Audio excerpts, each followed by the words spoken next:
నమస్తే అన్న. నమస్తే అన్న. ఎక్కడన్నా? ఇక్కడ నల్గొండ లోకల్ అన్న. నల్గొండ. సరే అన్న, నల్గొండ ప్రాంతంలో ఆల్మోస్ట్ కాంగ్రెస్ అభ్యర్థులు గెలిచారు. అవును. ఈ ప్రాంతము ఈ పార్లమెంట్ పరిధిలో ఎట్లుందన్న వాళ్ళ పరిపాలన ఎట్లుంది? ఇప్పటి వరకు అయితే ఇప్పుడే కదా కొత్తగా వచ్చింది, ఇప్పుడేం తెలుస్తుంది. రేపు పార్లమెంట్ ఎలక్షన్స్ అయిపోతే పరిపాలన ఎలా ఉంది తెలుస్తుంది. అంటే 100 రోజుల్లో మేము చేస్తాము హామీలు అని చెప్పేసి గతంలో 100 రోజుల్లో చేస్తామని చెప్పేసి 6 గ్యారంటీలు ఇచ్చారు. ఈ ప్రాంతంలో ఎంతవరకు ఇంప్లిమెంట్ అయినాయి అన్న? అంటే మంత్రిగా ఉన్నాడు ఇప్పుడు మీకు ప్రస్తుతం. అంటే అన్న ఇప్పుడు 100 రోజులు అనేది మనం ఏం చెప్పలేము కదా అన్న. 100 రోజులలోనే సరే అధికారం కోసం చెప్పి ఉండొచ్చు, సరే వాళ్ళకు కూడా కొంచెం టైం ఇచ్చి చూడాలి మనం కూడా.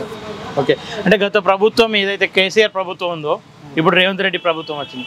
గత ప్రభుత్వం మీద అనేక ఆరోపణలు ఉండే, ఉద్యమకారులను పట్టించుకుంటలేదని కావచ్చు, నిరుద్యోగులను పెరిగిపోయారని, వైన్స్లు పెంచారని చెప్పేసి. ఇప్పుడు దానికి ఆపోజిట్గా ఏదైతే మంచి మార్గంలో నడిచే అవకాశం ఏమైనా ఉందా రేవంత్ రెడ్డి?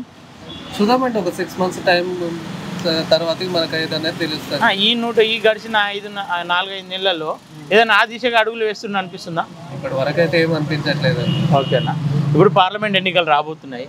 ఈ ప్రాంతంలో BJP, BRS, Congress, already Congress బలమైన పార్టీ అని చెప్పి చెప్పుకుంటారు. ఎట్లా ఉండబోతుంది? ఏ పార్టీ గెలిచే అవకాశం ఉంది? బీజేపీ నుండి సైదిరెడ్డి ఉన్నట్టుండు, కాంగ్రెస్ నుండి రఘువీరారెడ్డి, బీఆర్ఎస్ కృష్ణారెడ్డి. ఐడియా ఉందా? ఈ ముగ్గురు ఐడియా ఉందా? ఎవరు బెటర్ అనుకుంటారు అన్న మీరు? అంటే ఎవరు అనేది కాదు కానీ అన్న, మనం మోడీ కోసం అయితే ఈసారి వేద్దామని చూస్తున్నాం మేము.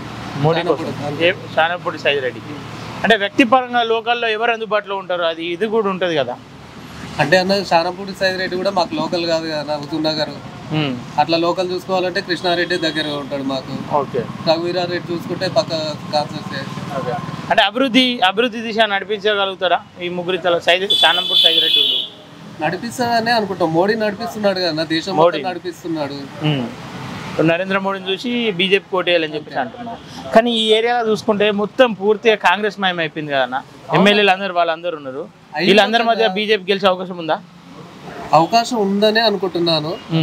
ఎందుకంటే సరే ఇక్కడ ఏదొచ్చినా కానీ పైన మాత్రం మోడీ రావాలనేది అనుకుంటున్నాం.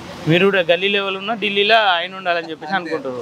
ఓకే, ఆయన ఉండాలని ఎందుకు అనుకుంటారు అసలు? నరేంద్ర మోడీ ఉండాలనేది ఆలోచన 10 ఏళ్ల నుంచి చూస్తున్నాం కదన్నా, అంత ముందుకు ఎలా ఉంది ఇప్పుడు ఎలా ఉన్నది అనేది. దాని గురించి అంటే 10 ఏళ్లలో ఏదైనా మోడీ పాలన మార్పు ఉందా? అది చూస్తేనే అర్థమైతే, ఇంకా నేను ప్రత్యేకంగా చెప్పాల్సిన అవసరం లేదు. నీ దృష్టిలో ఉన్న కొన్ని మార్పులు చెప్పండి. నా దృష్టిలో ఇప్పుడు నేషనల్ హైవేస్ పెరిగాయి. ఓకే, అవినీతి లేదు, కుటుంబ పాలన లేదు. ఓకే, నెక్స్ట్ ఇంకేంటి, మన ఇప్పుడు ఒక ఉచిత పథకాలు లేవు. ఉచిత పథకాలు అనేది చాలా తక్కువ.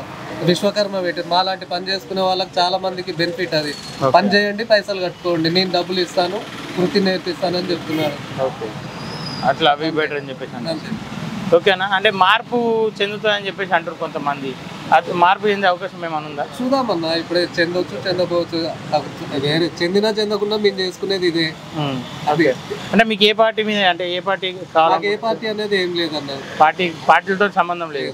కానీ ఎవరు గెలవాలనుకుంటున్నావు? ఈసారి అయితే నేను బీజేపీకి వేద్దామనే ఆలోచనలోనే ఉన్నా. పార్టీలతో సంబంధం లేదు, ఢిల్లీలో ఆయన ఉండాలి కాబట్టి బీజేపీ కోటేలు అని చెప్పేసి అనుకుంటున్నాం. జనాలు మామూలుగా ఈ ప్రాంతంలో ఏమనుకుంటున్నారు? నాకు తెలిసినంత వరకు చాలా మంది అదే విషయం చెప్పారు, నేను అదే అంటున్నా. బీజేపీ మోడీ ఉండాలని చెప్పేసి. కోమటిరెడ్డిని కాదని మోడీ వైపు మళ్ళీ. కోమటిరెడ్డి మంచోడు, ఆయన చేసే వరకు చేస్తున్నాడు, కాదన్నట్లేను. కోమటిరెడ్డి ఉంటే మరి ఆల్రెడీ రాష్ట్రంలో ఉండి మాకు చేసేది చేస్తాడు. అది సెంట్రల్ అయితే బీజేపీ ఉండాలి కాబట్టి బీజేపీ కోట అని చెప్పేసి అనుకుంటున్నాను. అంతే, జనాలు కూడా రియల్ గా అతను అనుకుంటున్నాను. నేనైతే అంతే అనుకుంటున్నా, నాకు తెలిసిన చాలా మంది కూడా అదే అన్నారు. ఓకే, ఫైనల్ ఎవరు గెలుస్తారన్నా? ఫైనల్ గా బీజేపీ గెలుస్తుందని. ఓకేనా, థ్యాంక్ యూ.